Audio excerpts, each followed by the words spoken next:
दोस्तों कैसे हैं आप सब। उम्मीद करती हूँ बहुत बढ़िया होंगे, मजे में होंगे। मैं भी बिल्कुल बढ़िया हूँ। तो जैसा कि आप सभी जानते हैं, हमने DSSB-PRT से रिलेटेड एक पेडागोजी सीरीज स्टार्ट की है। तो आज की इस वीडियो में हम उसी सीरीज का नेक्स्ट टॉपिक डिस्कस करेंगे।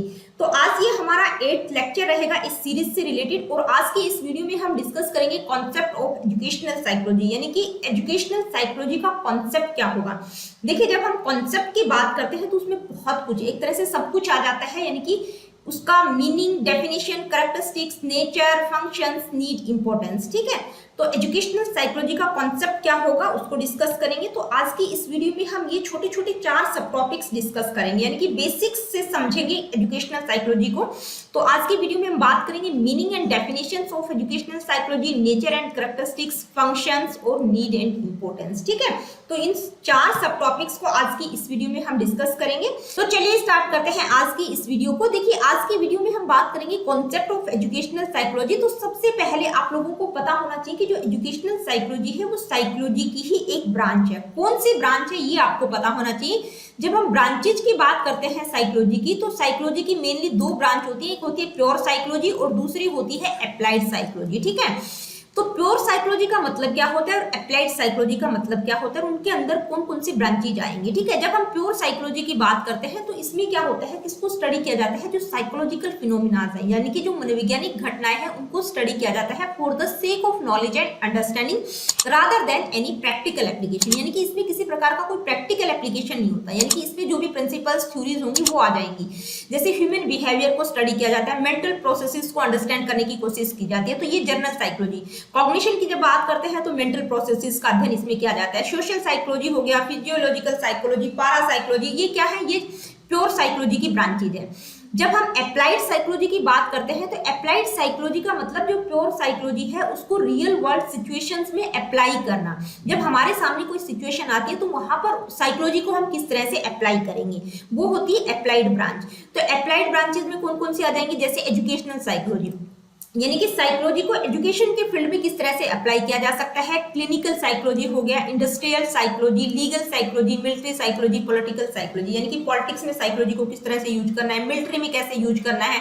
ठीक है, जब कोई किसी प्रकार का लीगल इश्यू होता है तो वहां पर साइकोलॉजी को किस तरह से अप्लाई करेंगे। तो ये क्या है, ये प्रैक्टिकल ब्रांचेज है साइकोलॉजी की। तो एजुकेशनल साइकोलॉजी क्या है, अप्लाइड साइकोलॉजी के अंतर्गत आएगी। ठीक है, अप्लाइड साइकोलॉजी की एक ब्रांच है एजुकेशनल साइकोलॉजी। तो पता चल गया होगा कि जो एजुकेशनल साइकोलॉजी है वो कौन सी साइकोलॉजी है, अप्लाइड साइकोलॉजी की एक ब्रांच है। ठीक है, प्योर साइकोलॉजी की ब्रांच नहीं है, अप्लाइड साइकोलॉजी की ब्रांच है। अब हम बात करेंगे meaning of term educational psychology, यानी कि ये जो एजुकेशनल साइकोलॉजी टर्म है इसका मतलब क्या होता है। शिक्षा मनोविज्ञान का ये जो टर्म है शिक्षा मनोविज्ञान, इसका मतलब क्या है। तो देखिए, 2 शब्दों के मेल से बना है, एक है एजुकेशन और दूसरा है साइकोलॉजी। जब हम एजुकेशन की बात करते हैं तो एजुकेशन का मतलब क्या होता है, एजुकेशन का मतलब मॉडिफिकेशन ऑफ बिहेवियर, यानी कि व्यवहार में चेंज किया जाता है, इसमें मॉडिफाई किया जाता है। एजुकेशन और साइकोलॉजी दोनों को हम बहुत अच्छे से कर चुके हैं। ठीक है, तो इसमें क्या होता है, बच्चे का all round development, harmonious development, किसी भी तरीके से व्यक्ति के व्यवहार में, बच्चे के व्यवहार में चेंजेस लाए जाते हैं, यानी कि उसके व्यवहार को मॉडिफाई किया जाता है। ठीक है,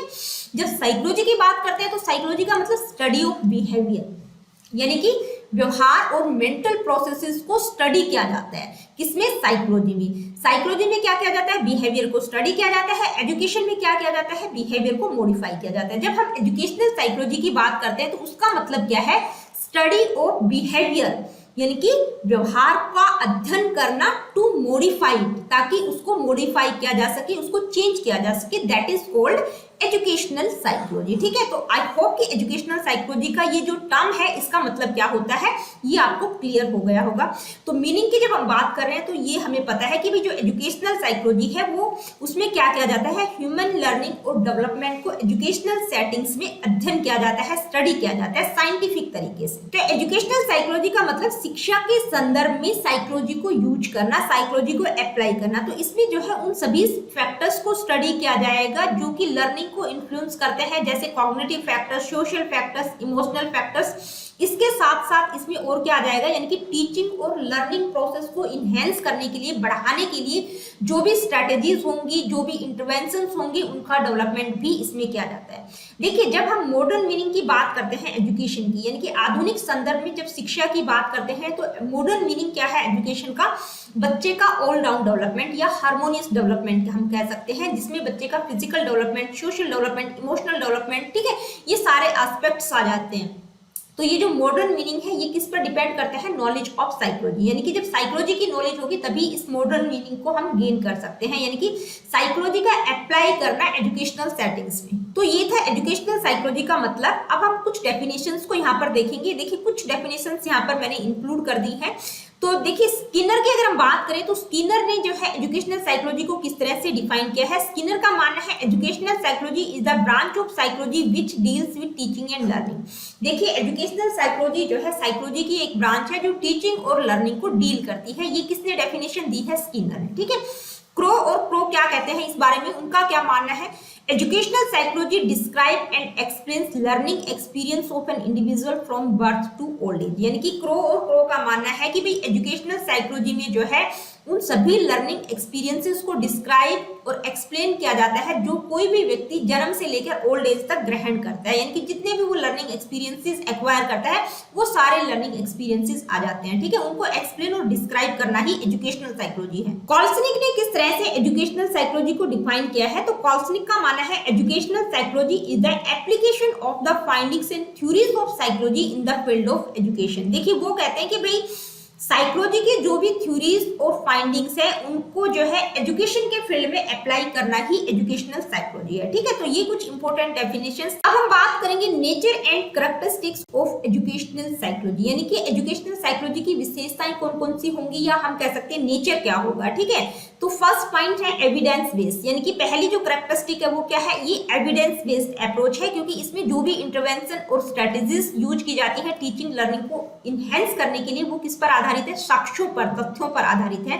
नेक्स्ट है साइंटिफिक। देखिए, एजुकेशनल साइकोलॉजी जो है साइंटिफिक है। साइंटिफिक का मतलब एक वैज्ञानिक प्रक्रिया है, इसमें जो भी मेथड्स यूज किए जाएंगे वो साइंटिफिक रिसर्च मेथड का प्रयोग किया जाएगा, जैसे empirical observation, data collection, statistic analysis, ठीक है।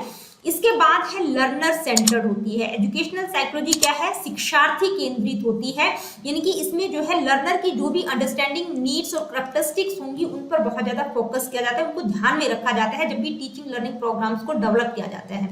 नेक्स्ट है प्रैक्टिकल है। एजुकेशनल साइकोलॉजी क्या है, प्रैक्टिकल है, यानी कि इसमें जो भी स्ट्रेटेजीज यूज की जाती है उनको रियल वर्ल्ड सिचुएशंस में अप्लाई किया जाता है। टीचिंग और लर्निंग के फील्ड में एजुकेशनल सेटिंग्स में साइकोलॉजी को यूज करना है, अप्लाई करना, तो ये क्या है, प्रैक्टिकल है।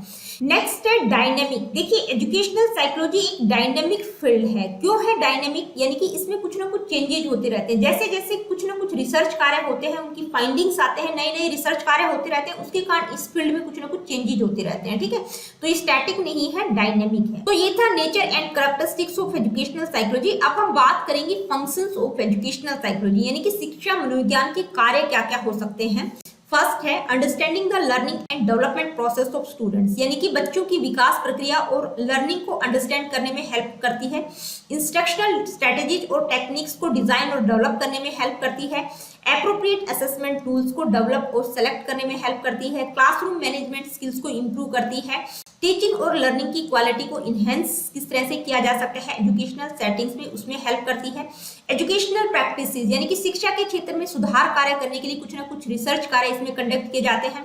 बच्चों को जो है गाइडेंस और काउंसलिंग प्रोवाइड करती है। Facilitating the use of technology in the classroom, यानी कि कक्षा में जो है टेक्नोलॉजी का किस तरह से प्रयोग करना है उसको फैसिलिटेट करने में हेल्प करती है, उसको सुगम बनाती है educational psychology. Identifying and addressing the individual needs of students, यानी कि जो व्यक्तिगत विभिन्नताएं हैं उनको आइडेंटिफाई और एड्रेस करने में हेल्प करती है। Developing positive attitudes and values towards learning, यानी कि बच्चों में जो है लर्निंग के प्रति, अधिगम के प्रति, सीखने के प्रति पॉजिटिव एटीट्यूड और वैल्यूज को डेवलप करती है। Promoting creativity and innovation in the classroom, यानी कि क्लास में जो है क्रिएटिविटी और इनोवेशन को किस तरह से प्रमोट करना है, उस चीज को बढ़ाने में, उस चीज में हेल्प करती है। Developing effective communication and interpersonal skills among students, यानी कि बच्चों में इफेक्टिव कम्युनिकेशन और इंटरपर्सनल स्किल्स को डेवलप करने में एजुकेशनल साइकोलॉजी हेल्प करती है। तो ये एजुकेशनल साइकोलॉजी के कुछ इंपॉर्टेंट फंक्शंस। अब हम बात करेंगे need and importance of educational psychology, यानी कि एजुकेशनल साइकोलॉजी की आवश्यकता और महत्व क्या है। देखिए मैंने दोनों एक साथ डाल दी, नीड और इंपॉर्टेंस। जब हम नीड की बात करते हैं तो भाई किस फील्ड में उसकी आवश्यकता होगी, यानी कि लर्निंग के फील्ड में होगी, मोटिवेशन के लिए उसकी आवश्यकता है एजुकेशनल साइकोलॉजी की। जब हम महत्व की बात करते हैं तो भाई मोटिवेशन में उसका इंपॉर्टेंस है, लर्निंग में है, कॉग्निशन में है, तो सिर्फ लिखने में डिफरेंस आ जाता है, ठीक है, पॉइंट आपके वही सेम रहेंगे।